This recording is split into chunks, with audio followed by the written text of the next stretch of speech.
The Anioma society is a patriarchy which has developed various mechanisms to ameliorate male dominance.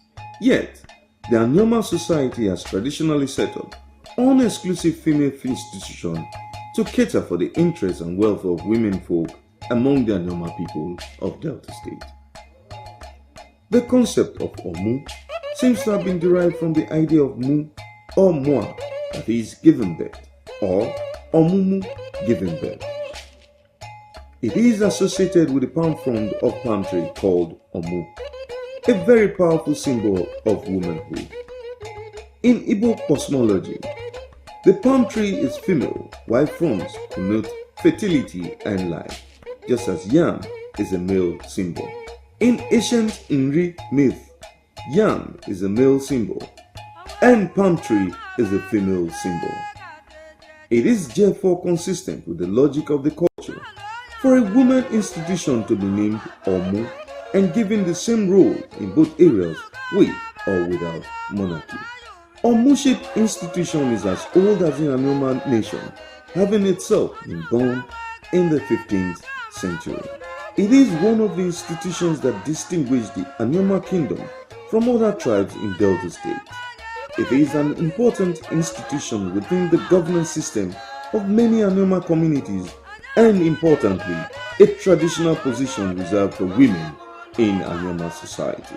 The institution plays many roles in different Anioma communities, ranging from serving as the mother of the community, performing spiritual rites, to presiding over market affairs. This is why Omu is held as spiritual mother of its town and is only questionable to the monarch. Traditionally, Omu enjoys a powerful position as she is always a member of the Obi in council. The Omu institution in Okpanam community and in the whole of Anioma kingdom remains indigenous. The institution is as old as the communities. The Omu plays very complementary roles in leadership of any given community. She maintains 50% of the population. The traditional ruler equally maintains 50%. In Okpanam community and Anioma as a whole, Omu has a palace from where she now carries out her responsibilities like the traditional ruler. Omu is the head of women folk. That is why she is being known and regarded as the Queen Mother. She is also the custodian of our markets and oversees everything that concerns commercial. She also has Omu in council, that is her cabinet, though inferior to that of the traditional ruler, because the man remains the head. They are charged with the responsibility of sanitizing the community. The Omu would also, because of her vantage position, gives very vital advice to the traditional ruler, administratively or religiously. I am happy to say that in Okpanam today, the Omu we know, Obi Matadunku, brought a lot of glamour and visibility. She is being bestowed with male rights, meaning that she can never serve a man any longer. Whatever the man does, she can equally do. She can marry another woman, they will bear children, and such children will now be answering her name. So I want to say that the position of Omu in Okpanam for today and in the whole of Anioma kingdom impacts positively and ventilates on not only the people of that particular community, but also their culture.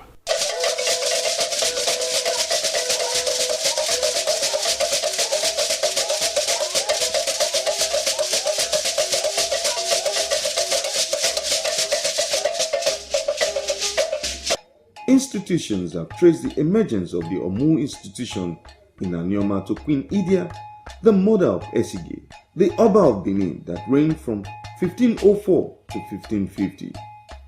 Queen Idia was a warrior who helped her son Esige to defeat Igala during the Benin-Igala War. The Anioma is thought to have borrowed this Omu idea from Queen Idia.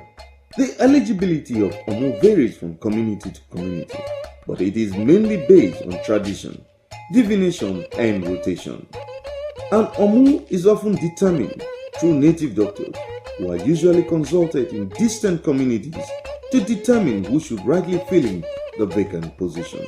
Once a particular candidate is favored, then she passes through the rites of coronation that makes her the Omu of the town. Anioma community is deeply ingrained and respected in Okpanam, in Oshimile North local government area of Delta State. Okpanam has a knack of preserving its tradition under the leadership of Omu. The Omus find solutions to all unnatural or spiritual and metaphysical problems of the Obi, and hence the town and the kingdom. She imposes fines on any woman who breaks the husband-mourning rules, as well as defends and protects the widows from excesses of widow inheritance custom and practice. Unlike what obtains in Asaba and Ibozo, Ogwashiku has a different setup for the institution of Omoshi. In Ogwashiku, only a mature daughter of two lineages in the village may be selected through oracular consultation, and when she dies, the elders at Agidiese enacted an order guaranteeing that an Omu may only be selected from among the daughters of the two lineages in the Agidiese village that produce the Iyase of Ogwashiku, to whom her loyalty and service must go. She consults the oracles and protects the Obi and the state from mystical harm. However, the woman who enjoys this exalted position must be recognized as patriotic with a zeal to lead and ultimately better the lives of the community. One of the ways to achieve this was through coalescing this institution and its roles in the entire region. Thus, the nomination of the highly educated Dr. Martha Dunku, proud to her coronation as the new Omu of Anioma on the 15th of January 2010. Obi Martha Dunku has been the Omu of Okpanam since the 26th January 2012. Omu Matu Dunku was born into the family of Osuma, from which generation Omu emerged in Okpanam in Oshimile North local government area of Delta State. Omu Matu Dunku attended St. Joseph Catholic School, Bakin Ladi, Plateau State, and St. Murun Bas College, Okpanam, Delta State. She worked for a couple of years in Ministry of Finance, Benin City, Edo State, before proceeding to LTC College of English and Secretarial Studies in England. She also attended Southwest London College, England, Henderson State University, Arkansas, and University of Nevada, United States of America. Omu Matu Dunku was colonized Omu of Okpanam on 26 January 2012 and Omu of Anioma on 15 January 2010. On 7 October 1998, His Royal Majesty Omonoba Eredua Faro, Oba of Benin, presented Obi Matu Dunku royal beads, Ivie Uye beaded necklace. She is a member of different associations and she has so many awards to her credit.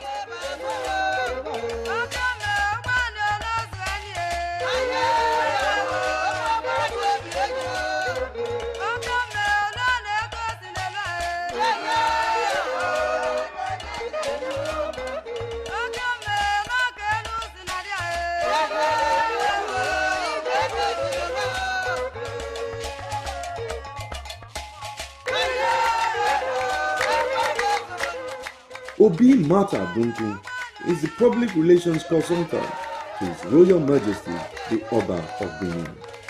Her friends and colleagues in the media admirably call her royal image maker. Omu Matu is a die-hard Nigerian, an ardent believer in Nigeria's leadership of the black race. She is loving, devoted, caring, disciplined, and a God-fearing mother to her son.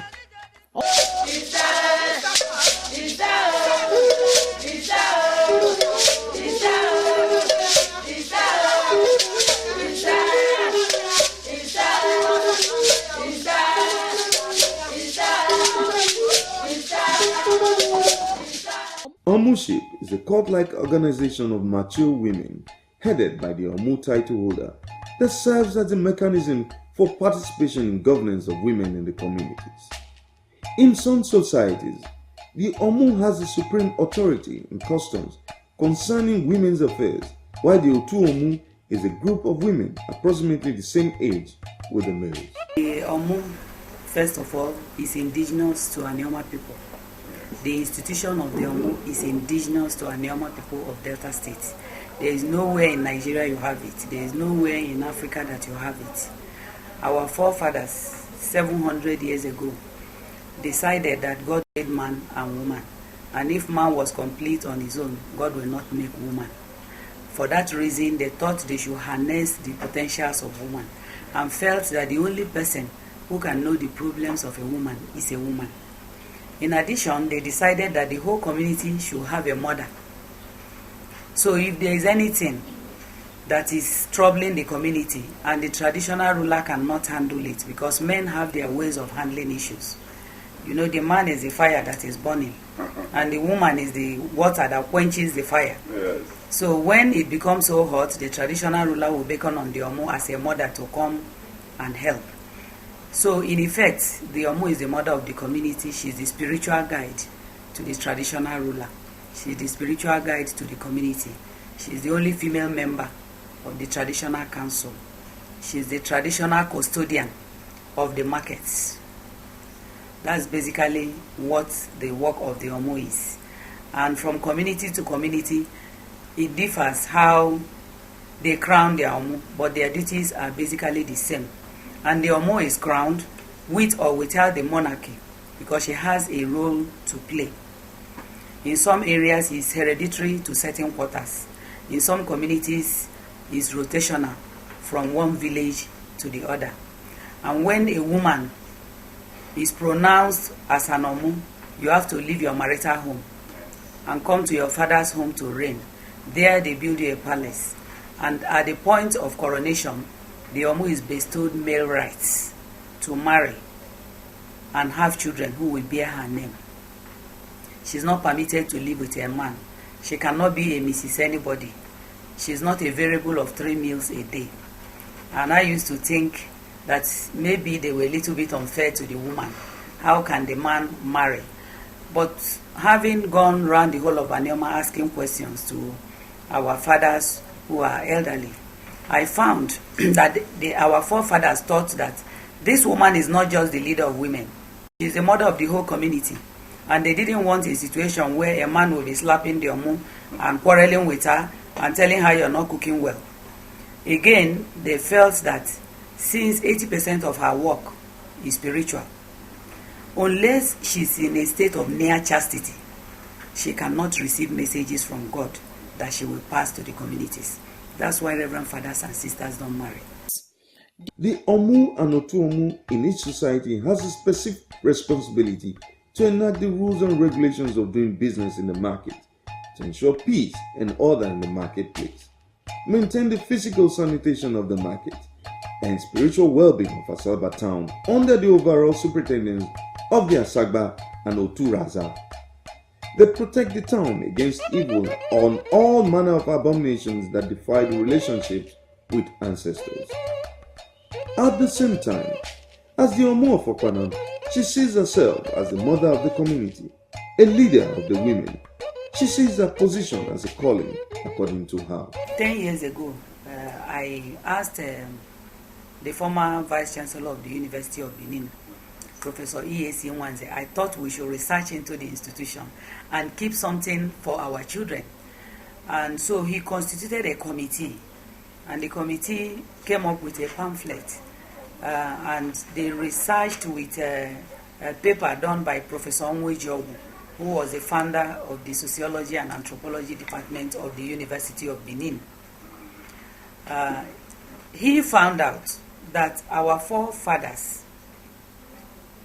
decided that it is wrong to have half of the population as women and not care for them. They also decided that woman has potential, and you cannot harness that potential if you don't bring her into the system. How they came about that, I wouldn't know. Imagine 700 years ago that old men came together and said we have to keep a throne for a woman and put a code of dress and put the way you should behave and make sure that this woman functions properly. I cannot tell you I know what happened 700 years ago, but research showed, empirical research, that it started 700 years ago. It's not there in the Igbo across the Niger. So your question before, why is it that Igbos have it? It is only Anioma people that have it. It's not existing in the 5 eastern states. It's not existing in River State where you have Igbos. How they came about it, I would say it is providential. She inherited and focused the group to bring positiveness to the life of women and men alike. God called Saul and turned him to Paul. Saul didn't say no. If God has an assignment for you, you had an assignment before and he has a new assignment, you cannot say no to God. So in order to do what God wants me to do for my people, as Omu, to be a bringer of light, to light the light so that everybody will use it to see. And you know that when light comes, darkness disappears, and the forces of light will, in perpetuity, defeat the forces of darkness. He is in charge of the women. So the women are people in the markets. If you go to most markets, the people you find in the market are the women. So since she is in charge of the women, so she is available at the market. Even if she is not there, she has people that are mouthpiece, people that work with her, that take care of the market and make sure that everything is in peace and in order. Since when we can't gather us from one place and we work build the market for us, we can't stay for one place. Since then we are doing fine. The time when we there for this market before, this market no good like this. And before when we dey stay for here, we dey stay for outside. If you rain dey fall, go dey beat us. If sun dey shine, go dey beat us. Like these people wey carry ice fish now. If you send at that time, this ice fish when they carry they sell, some go beat and the eyes when they inside, all of them go melt. Before 4 o'clock, you no go good again. But since when this year Omu take over for this market, we dey enjoy, we dey happy because of this house where they build. The Obi of Oboluno, His Royal Majesty Obi Kikachukwu JP, who coronated Obi Matu, also threw more light on the Omuship in Anioma land. And who is the head of the women? And in Delta North, for instance, you have about 60 traditionally recognized institutions. There's none of these communities that could function without the assistance of the Omu. The Omus are the head of the women, just as you have the Obi as the administrative head of the men, women inclusive. But with the assistance of the Omu, the Obis functions effectively. The son of Obi Matu also comments on his mother as the Omu of Anioma. She's happier coming home, seeing her folks, seeing the people around, going in tune with nature, with her tradition. Even the few times I've come here for the festival, I've seen that she's bubbling, and I'm very happy to be her child. Even though sometimes she's very strict, dogged, but at the ending, the end justifies the means. The end is to get it right, and she never fails. Other sons of Anioma also throw light on the Omu institution. It's a custom in Anioma land. Although you know we are children, but we grew up to meet Omu. Precisely my place, we have Omu, and they are custodian of the women, the market, and some other things she has earlier explained to you people. There is no doubt that she is presenting an exciting field for sociological study of modernity and transition in Okpanam in the future.